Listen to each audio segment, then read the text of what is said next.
Oh, hey there, spooky listener. Good news. You still have some time before the episode starts if you want to scroll up and hit that follow or subscribe button, depending on whatever platform you're listening to this on. We have no preference, they're all good. If you're feeling really generous, you can even leave us a little review. We like 5-star ones the best. And tell us why you like the podcast. If you don't like the podcast, that's cool, but why are you listening? There's loads of other stuff to listen to out there.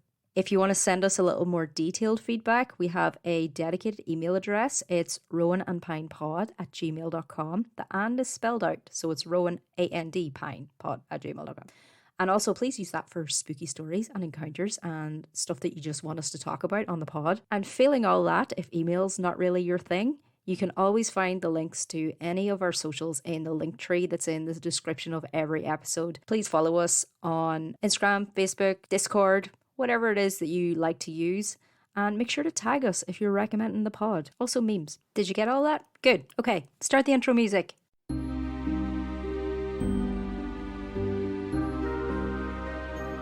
Recording from my blue snowball microphone, so that's good. Good November. Good Vember. From me and Momily here.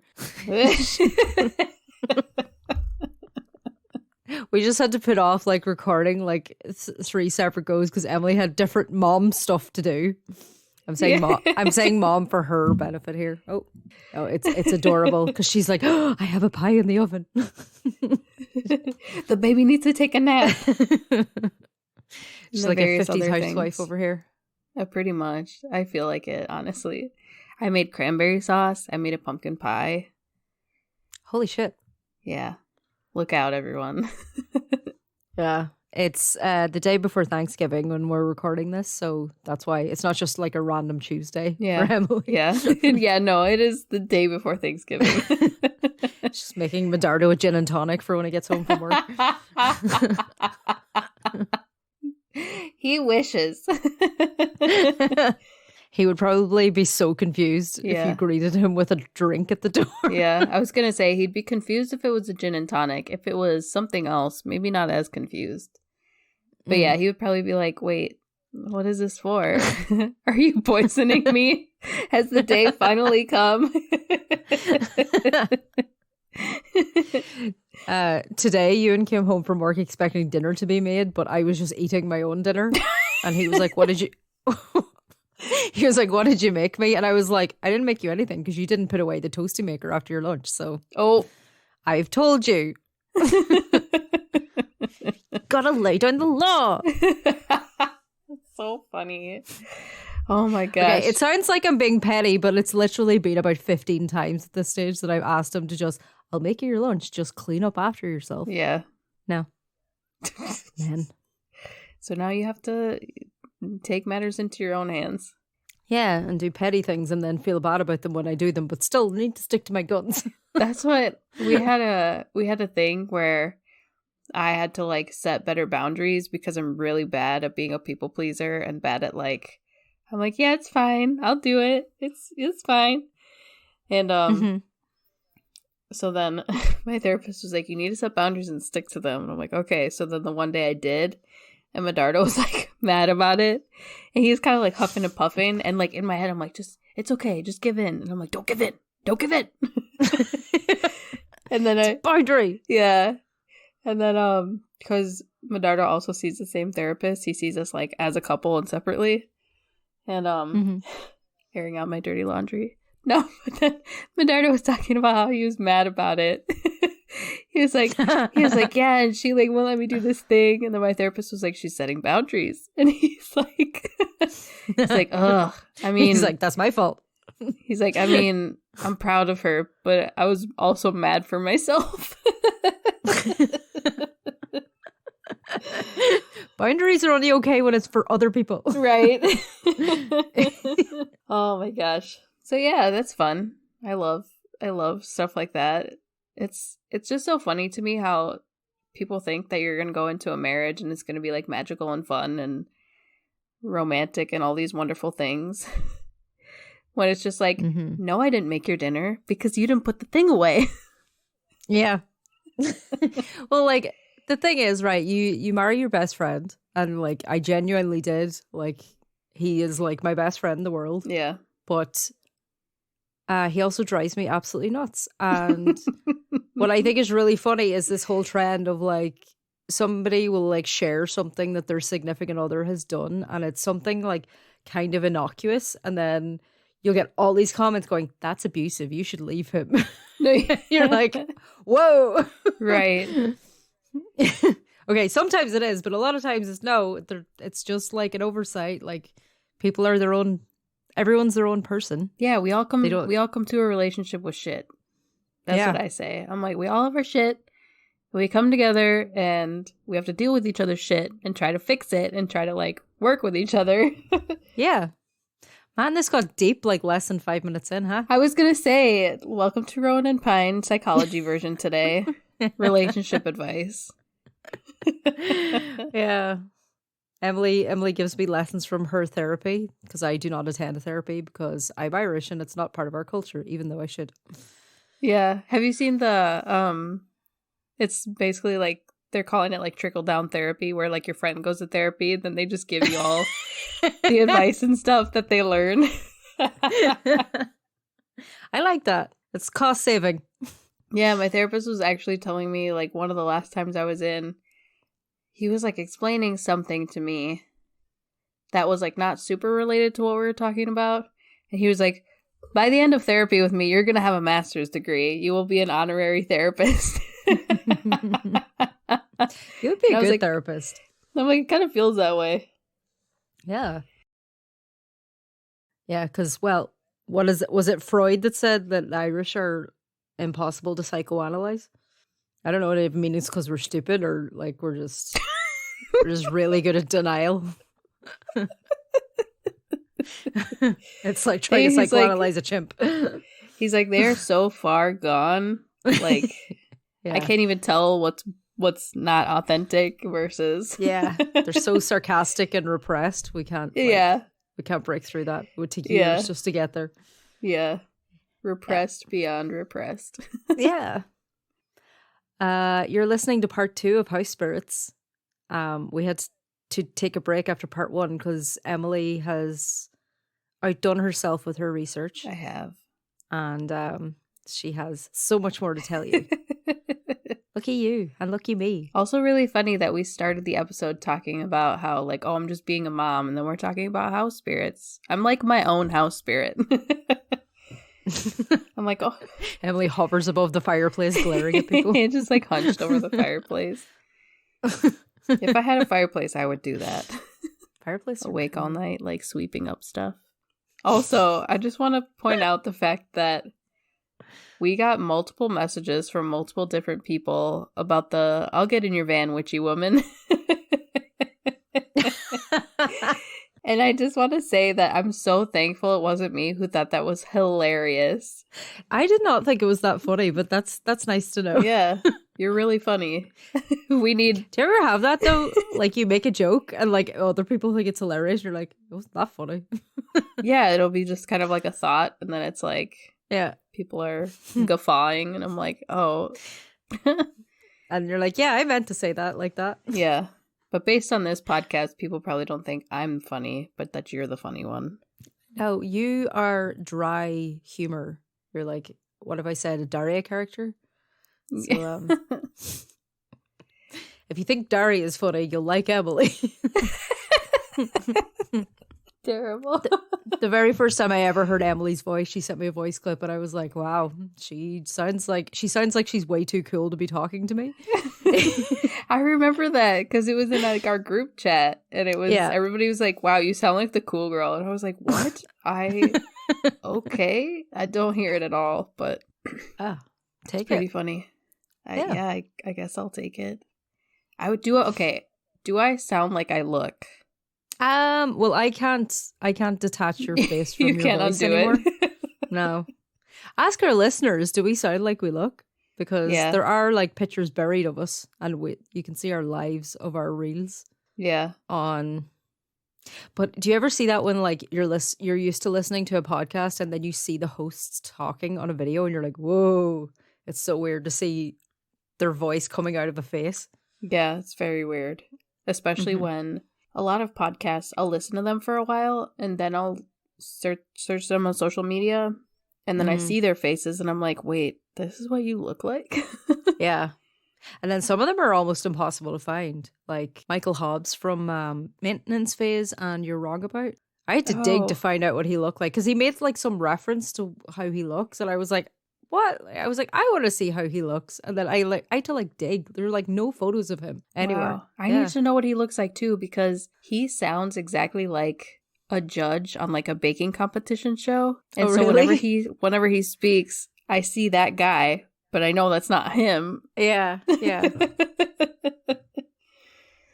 No, it's Yeah. interesting. Yeah. Like he doesn't look like I pictured him, but his voice does suit him, if that makes Okay. sense. Interesting. Yeah.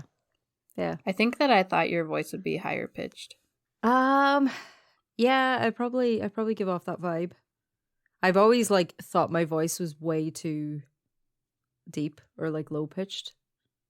Anytime I've heard it, I'm always like, ugh, you don't sound girly or anything. So What's funny is that my voice sounds higher pitched on recordings than it does in my head.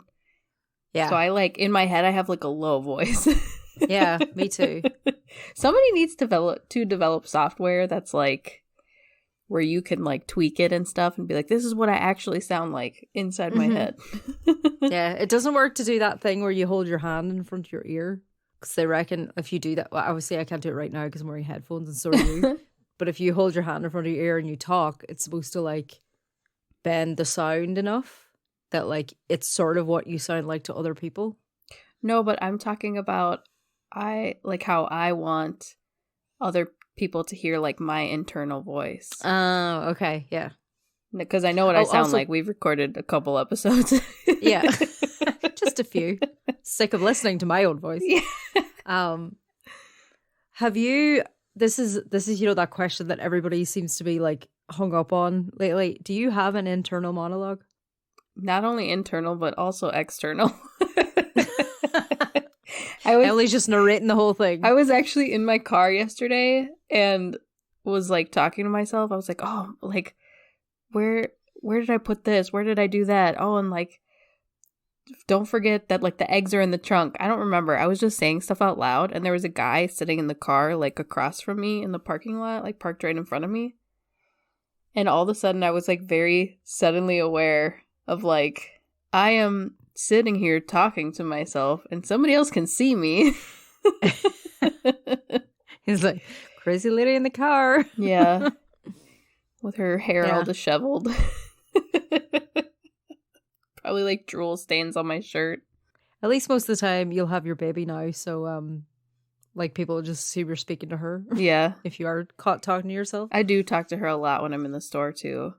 I'll be like, okay, next we have to get bread. And then I think people will hear it and then they see me and it's like, oh, okay, it's not that weird. Yeah. Plus, I'm sure it helps her brain development or whatever. Yeah, it does. They keep say talking to her. it helps to talk to babies. So I talk to her a lot. Do you have an internal monologue? No. No? No. What?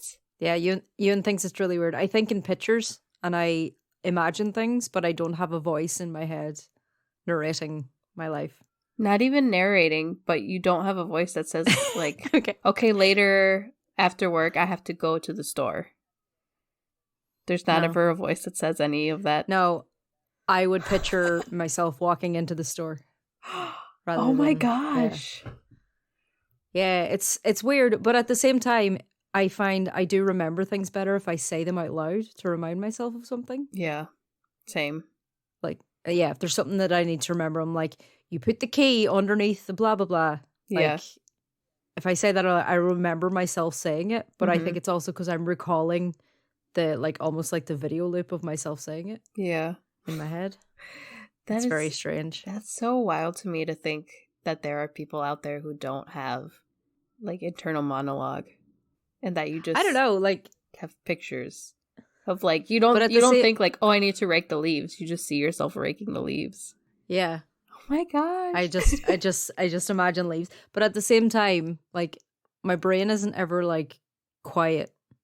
I'm never at that point where, like, there's nothing going on in my brain. I'm always, like, picturing or thinking about something, you know? But there's no words. No, there's not, like, an intentional, like, there's not like me saying things like, or, you know, my own voice in my head or anything. It's very hard to explain. Yeah, that's what I'm like. Okay, so when you first said I don't have an internal monologue, Yeah. I just imagine your head is like empty. I know. Because, yeah, like when I say this to you and he acts like I'm an airhead and I have like nothing going on, I'm like, no, it's not that I have nothing going on. It's just I'm not narrating the whole thing. Yeah. Like, imagine a movie with no dialogue. This is so interesting. Yeah. Wow, in the first, like, how many minutes? We have now covered so many very interesting topics. I also, like, this is, like, a slight, like, tangent from that of, have you seen that there's, like, people who can't picture things? No. Like, they'll, like, read something and they can't imagine, like, the characters or the scenes. Like, they'll read a work of fiction and, like, they can't picture it. Or, like, if you said to them, like, picture a green apple, they'll not picture it. That's so interesting. Yeah. I'm just like, that's sad because I love reading, so. Yeah. That would be really weird. I'm glad that there's, like, memes now because I don't feel like I'm totally alone about, you know, when somebody's teaching you a new game and they're, like, explaining the rules? I have no clue. I'm like, let's just start playing because I don't know what you're saying. Yeah. Yeah. That's exactly me. Like, have you seen that meme of, like, I don't know what it's from, but it's like a guy, like, in floods of tears crying. And they've, like, photoshopped him into the room that the first Saw movie is set in. And it's like me in the Saw movie dying in the first 10 minutes because I wasn't listening. Yeah. That is me. Yeah, I can never recall too. like a card game, even if I own a card game. Like I have to, like I have Cards Against Humanity. I have to look up the rules every time I play because I can never remember it. It's not a complicated game. Yeah, it's really not. That's probably one of the few that I like remember. I'm always like, how many cards did we give everybody? And like, who has the black one? You know? I just can't remember. Yeah. I don't know. Maybe my brain doesn't deem it important enough to remember because I always know that I can just look it up or get it explained again. Yeah, I think that's what happens with me is that my brain just tosses out useless information. Like I can't recall movies, I can't recall TV shows unless I just watched it. Like we quote What We Do in the Shadows on here a lot, but I have watched that TV show probably 4 times. Yeah. And I've retained like 50% of it. Yeah. Like Ewan said, like he's envious of me because I can watch a film and then like say like 6 months later I remember nothing about it. Yeah. I'll like, unless I've seen it like several times or unless there was something really, really memorable about it. Yeah. I'll like not remember anything about it or I'll like forget the ending. Yeah. And he's like, so you can just like rewatch a film from like, I realize I'm making myself sound like an absolute idiot on this podcast. It's like there is nothing between her ears. Yeah, I just forget everything. I have no inner voice. Yeah. I just coast through life, just not thinking about stuff. It's like anytime I do something kind of ditzy, Ewan goes, okay, 2 degrees. Yeah, I'm like, except you went to law school, so. Yeah, and I don't remember any of the stuff that I studied. It is short-term memory. I can remember all the words to like She-Wolf by Shakira, but like not anything about the Irish Constitution. Yeah. I feel like we're very similar in all of that because I don't. We watched. Oh my god, what the fuck is the movie? It's with Leonardo DiCaprio, and there's like a spinning top in the movie. Inception, yes. Mm-hmm. And Medardo and I watched it together. And I like don't remember us watching it together. He's like, you really don't remember? I'm like, no. He's like, you don't remember this part? I'm like, mm-mm. It's annoying though because like sometimes you wish sometimes I will remember like big things about a film and I kind of wish I could forget more of it because I want to enjoy it for the first time again. The only time it doesn't work. Yeah, exactly. It's like, damn it, I remember the twist. Anywho, we are revisiting House Spirits, Part 2. Part 2? Yep. Dos, if you speak Spanish. Mm-hmm. I don't know how to say part in Spanish, though. I don't think. So, last week, we covered... What did we cover? Previously. We covered the Domovoi. Yeah, previously, we covered the Domovoi, which is the Russian house spirit. The Kotihaltia, which is in Finland. Or the Tantu. I forgot that it has 2 names. We did the Nisa and the Tamta in Sweden and Norway. We did a Hob in northern England. Do you remember the Hob? I do remember the Hob. How could I forget the Hob? I was telling somebody about that because I thought it was so funny. I was like, next up, the Hob. And you were like, the what? Like I stopped speaking English. For this episode, I only have 2 house spirits, but the second one has a lot of lore around it. So, the first one is from Japan. It's called the Zashiki Warashi, which also means parlor child. Whoa. Playing parlor tricks. But they are spirit-like beings that exist mostly in the mythology of the Iwate prefecture. They are said to be yokai that live in parlors or storage rooms. They perform pranks, but are also said to bring luck to anyone who sees one. One of the folk beliefs about the Zashiki Warashi is that they are gods of fortune or are protective spirits. If you have one in your house, it means that you are doing well financially. If they disappear, it means that you're about to come into financial troubles. Okay, so you have money and they hang around you, so they're little gold diggers. You lose your money and you lose your house ghost? What the hell? Yeah, very unfortunate. It's a bit shit. Also snooty little shits. There are tales about different families and their struggles after a Zashiki Warashi has disappeared. One says that there was a family wiped out by a foodborne illness after its Zashiki Warashi left. Another tale tells of a wealthy family whose Zashiki Warashi was shot with a bow and arrow by a child. This resulted in the family's loss of wealth. Oh my god. It's pretty intense. That's a shit few months. Yeah. It is said that there are male and female versions of this spirit, as well as ones that do not appear to have a gender. They look to be about 3 years of age, all the way up to 15. They all have a red face, their hair hangs down in a bob haircut. The male spirits wear blackish clothing with a kasuri pattern, and what? I'm picturing this in my head. Sorry, I was just staring slack-jawed into space. I'm like, red face, bob haircut. Yeah. Horrifying. But the male spirits wear blackish clothing with a kasuri pattern, and the females wear a red waistcoat, a kasode, which is a short-sleeved item of clothing similar to a kimono, but it's with different proportions. Or sometimes a furisode, which is a style of kimono that is distinguishable by its long sleeves. Tales also tell that if you see a white Zashiki Warashi, it means that there are good things coming to your family. But if you see a red one, red face, red clothes, and holding a red bucket, it means that there are bad things coming your way. Oh, what's the bucket for? Yeah, that's what I was thinking. I'm like, is he collecting your shit or what's going on? It's a very ominous bucket. Holy shit. Yeah. There you go again. Ominous bucket. Some legends describe them looking like a black beast, or some that look like a warrior.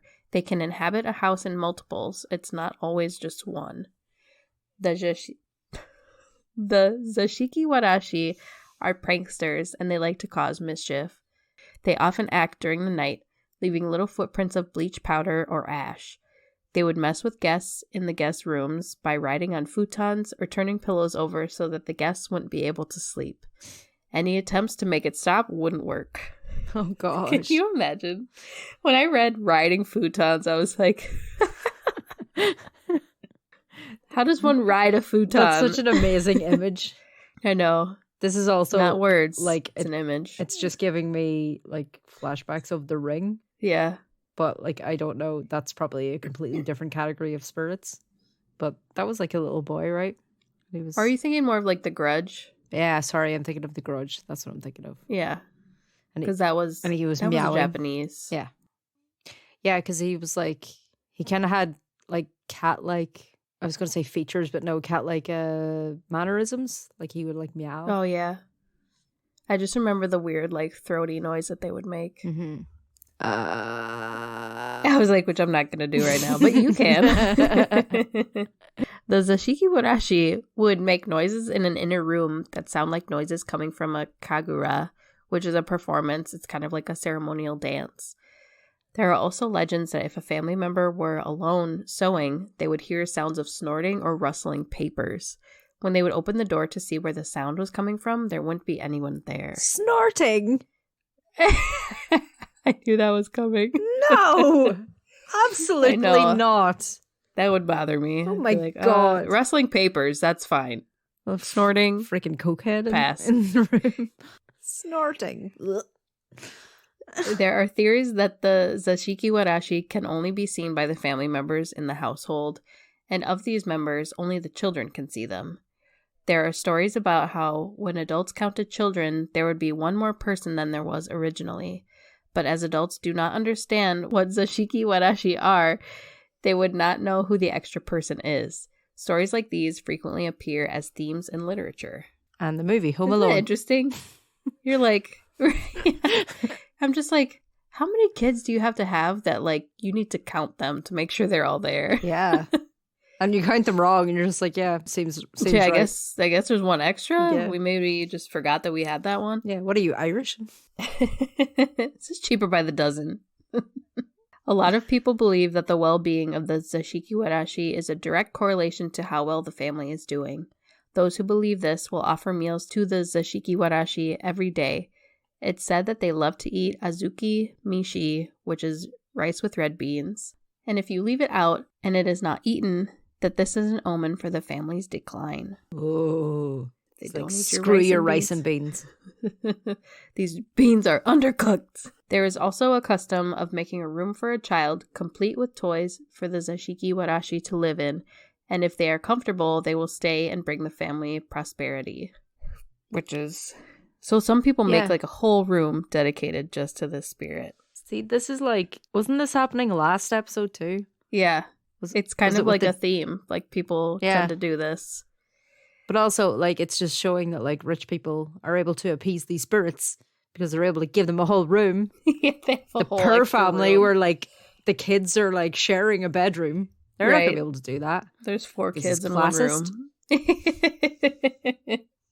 Well, And if I you're... won't stand for it. Yeah, I mean, if you're wealthy, like how it's saying, it's like, oh, if it's well taken care of and whatever, you're wealthy, then I guess you can afford it. You can afford to give them a good room. The rich just get richer.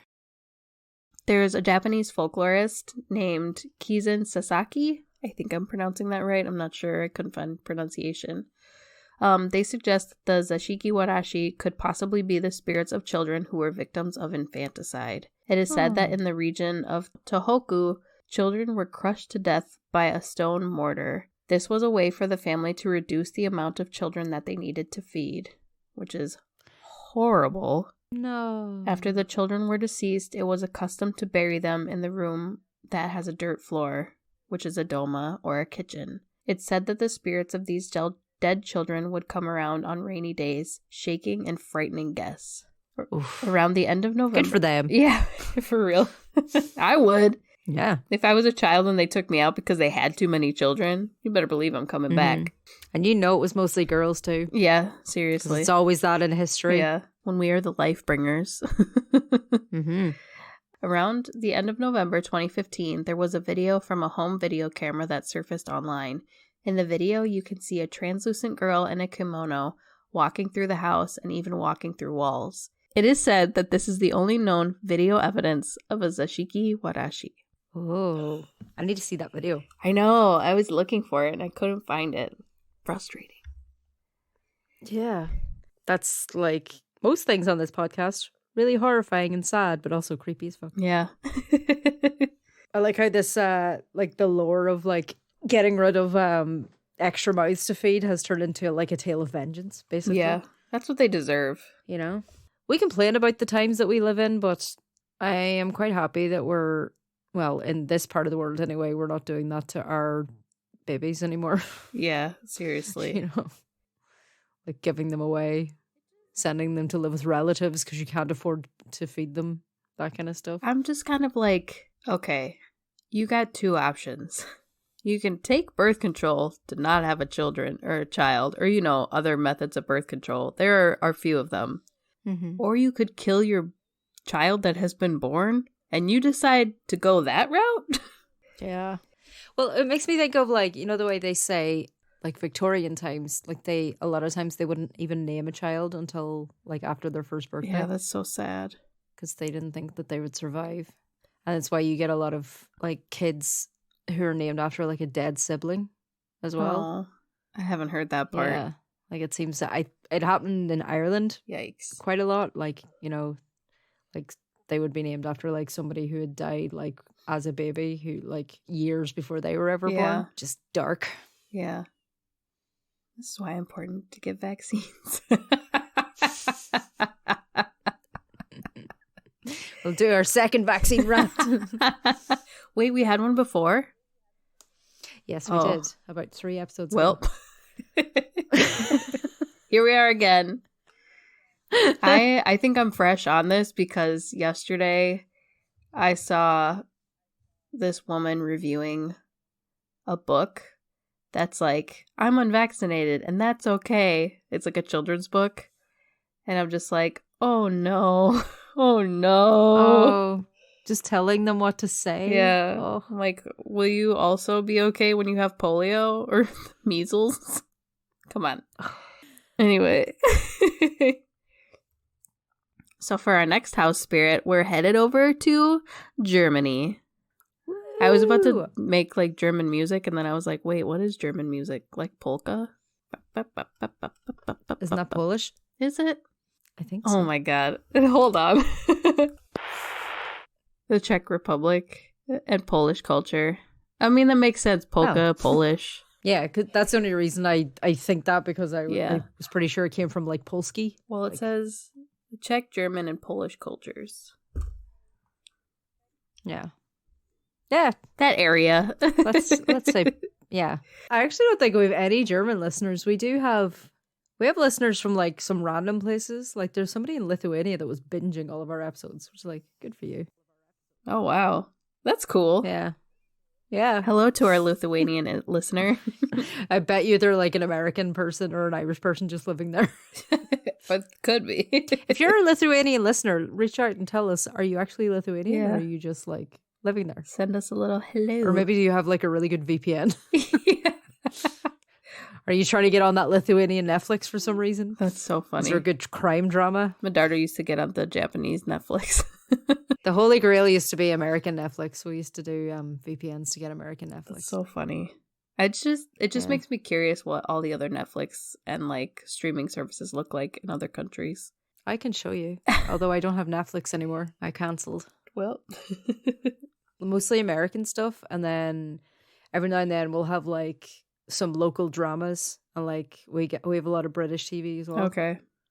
So there's and for like Netflix, absolutely. Although I think it's in America too. They love their like Nordic Nordic crime noir dramas. What? Like set in like Sweden and Iceland and Nordic noir. Interesting. It's like the genre. I've never heard of that. Yeah. There's a really funny like I think it was from like College Humor or something, where they were doing like a trailer for like every Nordic crime drama. And it's like, because it's like Iceland and the population's so small, it's like this one guy like being interrogated and he's like, yes, the killer was known to me. It's like, yeah, because you always know the killer because there's like 9 of you there. Yeah. It's probably your cousin. Yeah. Did you ever watch the British show Doc Martin or Dr. Martin? I don't remember which one it is. Mm-hmm. Medardo like was obsessed with that show for some reason. Really? Yeah. And so that actor who played the doctor, Martin Clunes. Yes. He then played in like a crime drama show. Either way, Medardo turned it on because he was like, oh, I really like, he likes the show. So he figured he likes the actor. He probably liked this show. And I was like, he's basically playing the doctor just as a detective. And it made me so mad. Because when he turned it on, I was like, if he's playing the same fucking character just in a different show, I'm going to be mad. My God. I fully thought so like Martin Clunes before Doc Martin, like, we're on about, like, the main guy, right, with the kind of big ears. Yeah. He was mostly known, like, to my generation anyway, for being in a sitcom called Men Behaving Badly, which was, Okay. like, the complete polar opposite of Doc Martin. It was, like, the whole point of it was he lived with his best friend in an apartment, and it was just them being absolute, like, wasters. Like, just, like, trying to date and being, like, disgusting and all of that. So, like, then he went from that to Doc Martin, where he's, like, a little bit posh and he's, like, solving mysteries and stuff. It's just He's really like- funny. So I thought you were going to say Medardo put on Men Behaving Badly. It was like, this is nothing like Doc Martin. That would have been really good. No, I fully think that the character, like Doc Martin, I think that he is probably like pretty heavily like autistic or like on the spectrum. Okay. I've only seen He like just maybe like doesn't 2 understand human episodes. emotion. Yeah. But that was So- like that was a big theme in like crime dramas and dramas there for like about a decade. It was like, oh, we're gonna have like a, you know, a brilliant detective or a brilliant doctor, and they're going to like not understand human emotions and like be like autism coded, but will not actually say that they're autistic. Yeah, like the House MD. Did you ever watch that? Mm-hmm. It was like, well, Sherlock was kind of like that anyway, but yeah, I've never seen that, but it just was like, it's like they're these really smart people who are just like, saying the most out of pocket shit to people. It's like, Yeah, like your on wife House, is he was dead, like- but like you're fat. You know, like, yeah, like on House, he would be like, well, your daughter here is gonna die soon, like, unless you take the stick out of your ass. It's like, okay, buddy. yeah. Anywho, This is the tangent episode. Holy shit. it is the day before Thanksgiving. So, over here in Germany, there is a mythical sprite called the Kobold. I'm pretty sure I'm saying that right. I could not find. You're nodding. Am I Yeah. saying it right? You've heard of it before? I don't know. You probably have this in your notes, but it's where like the name for the color cobalt comes from. Yes. Yes. Mhm. Okay. It's awesome that you know that. I think it was on an episode of Lore, so I can't really take credit. Okay. Mhm. Yeah, so sometimes they're invisible, sometimes they manifest as an animal. Their favorites are bats, cats, roosters, snakes, and worms. Or sometimes they manifest as a fire or a candle, but they're mostly seen and depicted as a small person, about the size of a 4-year-old child. Fire kobolds are sometimes called drakes, drakis. I'm very sorry to everybody. I was trying to find pronunciation, but I couldn't. So drakes, drakis, or pooks, or pucks. I think it's pucks. Mm-hmm. As in like Puck from Midsummer Night's Dream. Sure. He's like a fairy character. Okay, that makes sense. Ah. Belief in kobolds dates back to as early as the 13th century, though possibly even earlier than that. In the earliest lore, kobolds were known Kobolds were known as tree spirits or spirits who lived underground. If a person were to enter the kobold's underground dwelling, they would follow the person home. Kobolds are found in homes, mines, and on ships. This makes it hard to pin down exactly where the folklore originates from. The kobolds who live in homes tend to have peasant-like clothes. A legend recorded by folklorist Joseph Snow from a place called Altaberg in 1839 tells of a creature, quote, in the shape of a short, thick-set being, neither boy nor man, but akin to the condition of both, garbed in a party-colored loose surcoat and wearing a high-crowned hat with a broad brim on his diminutive head. It's just like rude, diminutive head. So he's like dressed like a little pimp. Pretty much. Kobolds who are found in the mines are usually hunched and grizzled looking and can manifest into a brick, which is very interesting. A brick? Kobolds who are found on ships wear sailor-style clothing and smoke a pipe. Also a pimp. Nice. Also pimps. This is where pimps came from. Fairy tales. That would be pretty funny. Or folklore. Kobolds that are found in homes are usually helpful. They'll do chores that were left undone overnight as the residents sleep. They'll do this as long as they're fed and respected, much like all of the other household spirits that we have covered. Kobolds do not tolerate being laughed at or mocked. They look after livestock, find lost objects, and even sing to children to entertain them. Oh. They also help guard the home. If the kobold is upset, he will often push someone over if they bend to pick something up or hide household objects.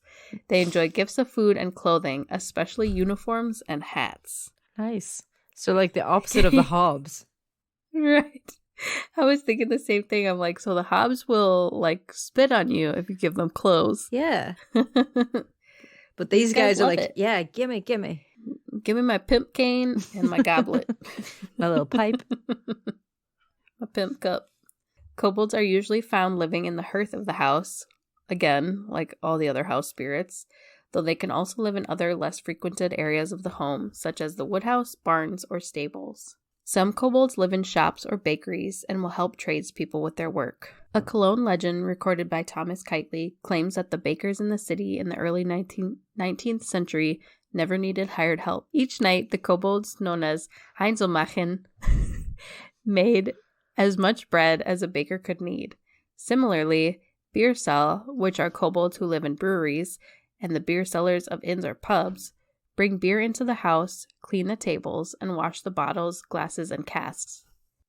Okay, that's good to know, because I was going to say, like, see this bread that they're making? Is this passing health codes? Are you going to be like eating bread going, this was made by little tiny creatures? Yeah. We actually, so something really funny, there's a fishery here, and it's like very well known. It's been there for a super long time. And Medardo just told me today that it burned down. And this is following being shut down by a rat infestation. Oh my God. And I was like, oh, so it burned down. It burned down. Spontaneously caught fire. Wow. Yeah. That's happened a few times here. It's pretty funny though, because it just makes me think of like the kobolds are out there like baking bread with the rats. The little rat hands. Because of all the work that the kobolds did, in the 19th century, a phrase came about. If someone worked quickly, they were said to have the kobold. The kobolds who live in the mines are usually mischievous and try to halt the miners' work by causing rocks to fall and other accidents. Once a kobold is attached to someone, it is very difficult to make them leave. If they're upset, they will basically just annoy you until you treat them well. They're not violent, but they will be very aggravating. Like me. They won't make you dinner. Yeah. Some legends say that all homes have a resident kobold, no matter how the people living in the house feel about it. The way they enter a household varies. One legend says that a kobold will enter a house in the night, strewing wood chips all over the place and putting dirt or cow manure in the milk cans. If the person living in the house leaves the wood chips and drinks the soiled milk, then the kobold will take up residence there. I would not be drinking that milk. Oh my God. Ew. Soiled milk. Although they do say there's a certain percentage of poop in milk anyway, so. Oh, really? Yeah. That's fun. I knew there was like blood and mucus and stuff in it because of, just like the way they abuse cows to get milk. Yeah. Good joys. So next on the agenda is the dairy industry. Yeah. We're just going after everybody today. Chose violence.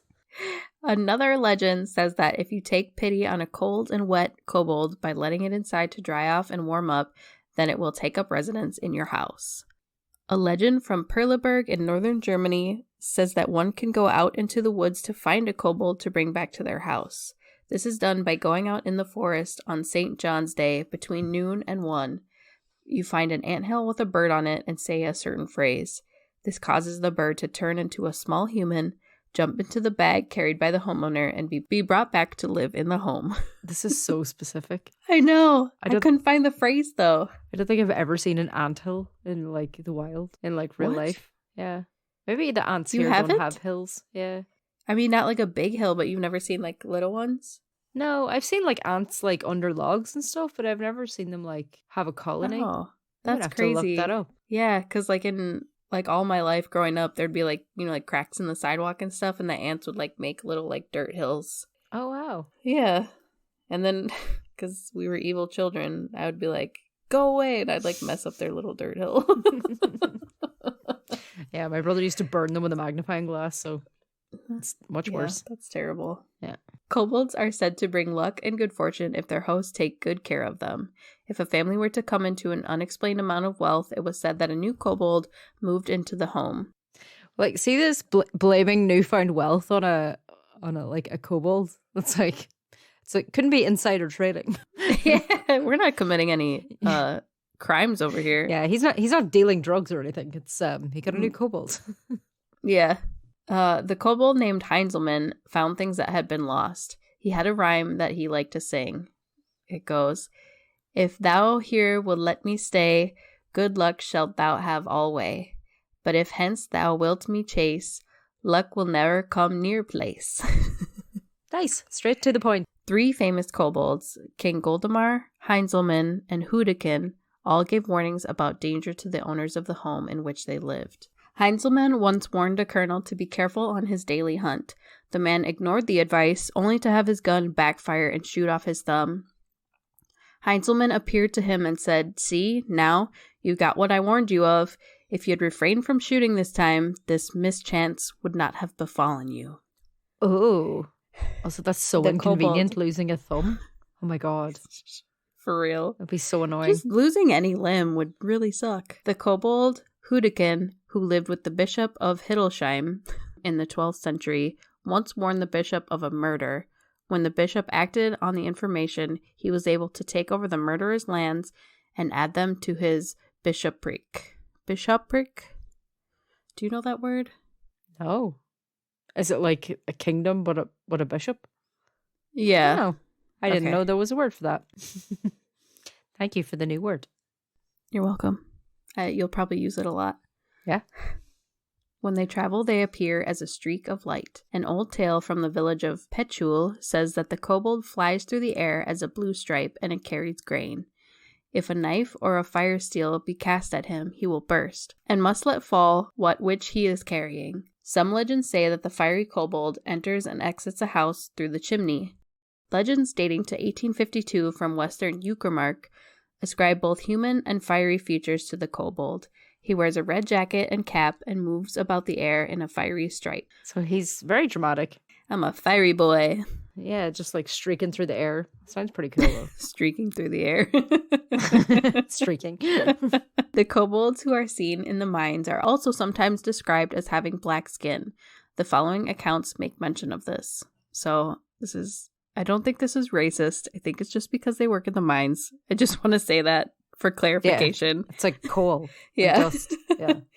In 1820, spiritualist Emma Hardinge Britton recorded a description of mine kobolds from a Madame Colodzi who stayed with peasants named Dorothea and Michael Engelbrecht. Okay, so this is like a direct quote from her story.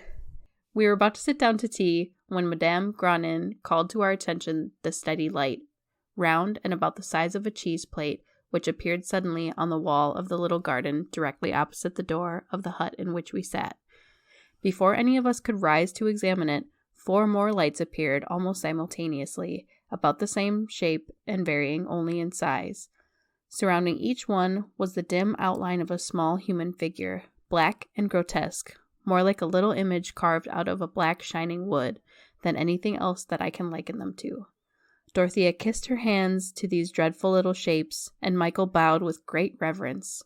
As for me and my companions, we were so awestruck yet amused at these comical shapes that we could not move or speak until they themselves seemed to flit about in a sort of wavering dance and then vanish one by one. The same informant claimed to later have seen the kobolds firsthand. She described them as diminutive black dwarfs about 2 or 3 feet in height, and at that part which in the human being is occupied by the heart, they carry round, luminous circle first described, an appearance which is more frequently seen than the little black men themselves. So it's like the light that's in their chest. People see that more That's than what the I was actual thinking. kobolds. Also, I'm picturing little tiny Iron Man costumes here. Just the light coming out of their chest. Legends say that anyone who tries to convince a kobold to show themselves will be punished for it. One legend tells of a female servant taking a fancy to her house kobolds and asking to see him. The kobold refuses, claiming that to look upon him would be terrifying. Undeterred, the maid insists, and the kobold tells her to meet him later and to bring along a pail of cold water. The kobold waits for the maid, nude with a butcher knife in his back. Who fucking knows why he's doing that? What the fuck? The maid faints at the sight, and the kobold wakes her with the cold water. In one variant, the maid sees a dead baby floating in a cask full of blood. Years before, the woman who had borne a bastard child killed it and hidden it in such a cask. Oh my god. It's terrible. So you knew like her Why do these deepest, people darkest are secret. terrible? Holy shit. Yeah. Also, did I hear that right? She had a kobold kink? She got fancy to him? Kind of seems like it. Yeah. She wanted to get that dick. It's actually No judgment pronounced here. Diuk. Dick. Legends tell of those who try to trick a kobold into showing themselves being punished for the misdeed. For example, Heinzelman tricked a nobleman into thinking that the kobold was hiding in a jug. When the nobleman covered the jug's mouth to trap the creature, the kobold chided him. If I had not heard long ago from other people that you were a fool, I might now have known of it myself. Ooh, burn. Since you thought I was sitting in an empty jug and went to cover it up with your hand, as if you might have had me caught, I don't think you're worth the trouble, or I would have given you long since such a lesson that you should remember me long enough. But before long, you will get a slight ducking. What the hell? I don't know what a ducking is. It sounds like a beating. What a bitch. When a man threw ashes and tears about to try to see King Goldamar's footprints, the kobold cut him to pieces, put him on a spit, roasted him, boiled his legs and head, and ate him. Jesus Christ. I love how this varies from like, we'll show you that your trauma of like the child that you killed to we'll just mildly insult you and then boil you and eat you. Yeah, we'll rip you apart. The Heinzelmachen of Cologne marched from the city and sailed away when a tailor's wife strewed peas on the stairs to trip them so that she could see them. In 1850, Keightley noted that the Heinzelmachen had totally disappeared, as has been everywhere the case, owing to the curiosity of people, which has at all times been the destruction of so much of what was beautiful in the world. End quote. Profound, but also true. The curiosity of people has destroyed stuff. We have AI now, and it's ruined everything. Yeah. People are like, oh, that would be so cool. It's actually not cool. No. You're being replaced. Yeah, we're all being replaced. And you can't trust anything anymore. Mm-hmm. Final rant of the episode. Oh, Jesus Christ, we really are doing the whole... I feel like this must have built up or something. Yeah, it's like we're just really angry right now. There are some legends that tell of kobolds who are offended becoming malevolent and vengeful, afflicting rude hosts with supernatural diseases, disfigurements, and injuries. Their pranks range from beating servants to murdering those who have insulted them. Oof. In one story, a holy man visited the home of Heinzelman and refused to accept the kobold's protest that he was a Christian. Heinzelman threatened the nobleman, and so he left. Another nobleman refused to drink in the kobold's honor, which made Heinzelman so mad that he proceeded to drag the man to the ground and choke him nearly to death. Jesus. Okay, Heinzelman. It's a nightmare drinking, buddy.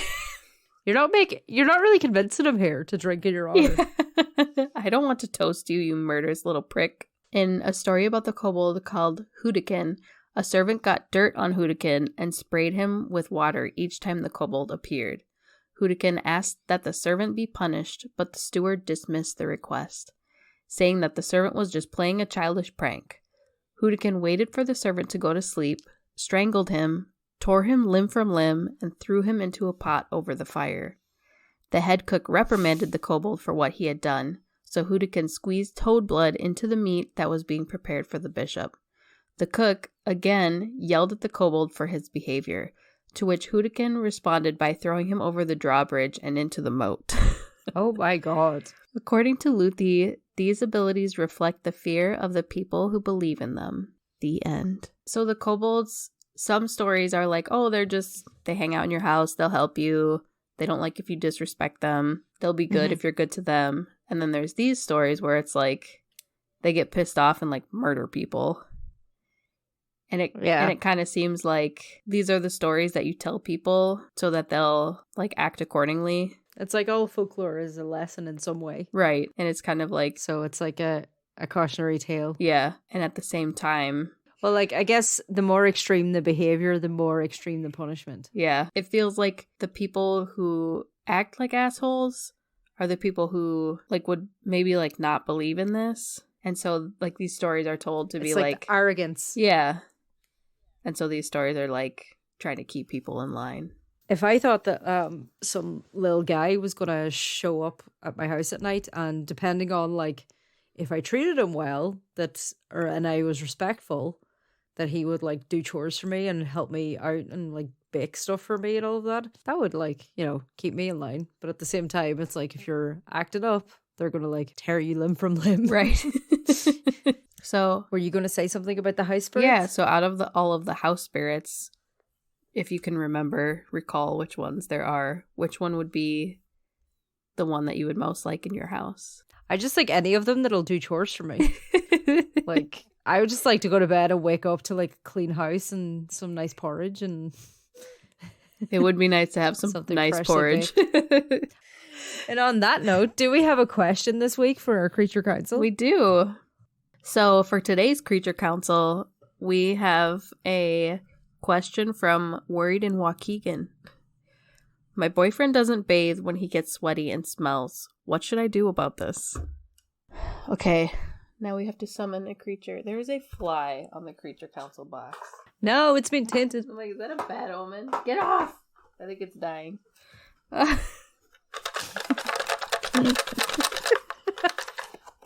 Robert the doll. Oh, God. Your boyfriend doesn't shower once he gets stinky? I don't even know what to say to that, and I've got mothballs in my face. Why don't you tell him that he's disgusting, and tell him that everybody is laughing at him when he is not home? If that were me, I would run around at night and hide all of his clothes, so he is forced to do nothing but bathe and scrub himself until he's clean again. If you've asked him repeatedly to shower and to bathe himself, then the only next option is to lie in wait where he least expects it, and sit there, wordlessly staring at him until he complies. I've found it's been a very effective technique in getting what I want. Okay, Robert, thank you. Thank you so much. Little creep. You weirdo. I mean, Worried in Waukegan. He's been wearing the same sailor outfit for about 90 years, so... Yeah, if we're going to talk about bathing. Yeah, what his hygiene's like. Yeah. But I would listen. I think Robert knows what he's doing. You could always just send your boyfriend up to live in the attic if you really needed to. Yeah. Send him to live with Robert. Yeah. No, don't. Don't come live with me. Oh my God. All right. So we hope you enjoyed Robert the Doll making a cameo and this episode about house spirits, the second episode about house spirits. Make sure you send any of your Creature Counsel questions. See what I did there? I was going to say onomatopoeia. It's not onomatopoeia. It's alliteration. Although question starts with a Q, but I get where you're going with this. Yeah, it seems like. Yeah. Make sure to submit them to our email or via DM if you have any burning questions for any of the creatures who are offering their counsel. We hope you enjoy our live stream and our little extra episode. And we'll be back in 2 weeks with something from me that I have not decided yet. Perfect. I've been Neve. And I'm Emily. This was Rowan and Pine. And fuck yeah, Folklore. And fuck yeah, Folklore. Bye. Talk to you soon. Yeah. Thanks for that guitar solo. You're welcome. I don't even know why I put in any sound effects. I'll just get you to do it.